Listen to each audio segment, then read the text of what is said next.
كثير. قل لي هيك من الصبح. قرأت عيني ربك عيني. خلص مسامح اتركوه خليه يفوت. سماح روح.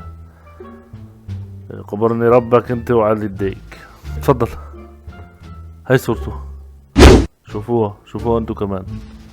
صارت نروح على امريكا بفيزا وروح على اوروبا بفيزا، واي مطرح بدك تروح عليه بفيزا، بس دخل على سوريا على الديك كفي وزيادة.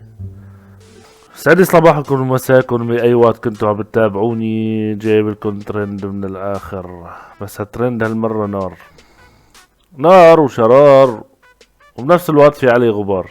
يعني أول شغلة نار لأني الترند ضارب وكل الناس عم تحكي فيه. شرار لأني فجأة هيك طلع. أما الغبار فهذا بدنا نعلق عليه سوا. أنا بدي أعطيك الرأي الشخصي وأنتوا أعطوني رأيكم